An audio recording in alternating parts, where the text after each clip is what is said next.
ತುಲಾ ರಾಶಿ. ನಿಮ್ಮ ರಾಶಿಯ 9ನೇ ಮನೆಯಲ್ಲಿ ಗ್ರಹಣವು ಉಂಟಾಗಿರುವುದರಿಂದ ದೀರ್ಘ ಪ್ರಯಾಣ ಹಾಗೂ ಧಾರ್ಮಿಕ ವಿಚಾರಗಳಲ್ಲಿ ಬದಲಾವಣೆ ಉಂಟಾಗುತ್ತೆ. ದೂರ ಪ್ರಯಾಣದ ಸಂದರ್ಭದಲ್ಲಿ ಕೆಲವೊಂದು ಸಮಸ್ಯೆಗಳು ಎದುರಾಗಬಹುದು.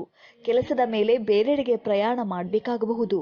ಧಾರ್ಮಿಕ ವಿಷಯಗಳೆಡೆಗೆ ಆಸಕ್ತಿ ಹೆಚ್ಚಾಗುತ್ತೆ. ವಿದ್ಯಾರ್ಥಿಗಳು ಹಾಗೂ ಉದ್ಯೋಗದ ಪ್ರಯತ್ನದಲ್ಲಿರುವವರು ಸ್ವಲ್ಪ ಶ್ರಮ ಪಟ್ಟರೆ ಉತ್ತಮ ಫಲಿತಾಂಶ ಪಡೆಯಬಹುದು.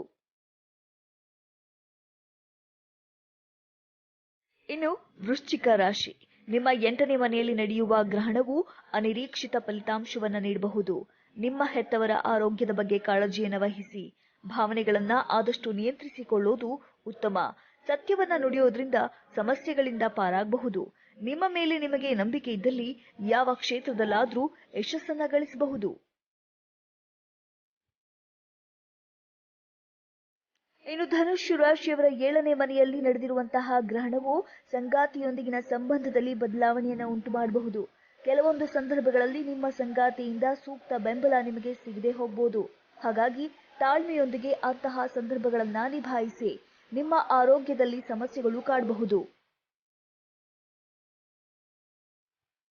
ಆಪ್ತರಿಂದ ಸಲಹೆ ಪಡೆಯುವ ಮೂಲಕ ಜೀವನದಲ್ಲಿ ಅಭಿವೃದ್ಧಿಯನ್ನ ಕಾಣ್ತೀರಾ. ಇದರಿಂದ ಸಾಮಾಜಿಕ ಸಂಬಂಧಗಳು ಕೂಡ ಉತ್ತಮಗೊಳ್ಳುತ್ತೆ.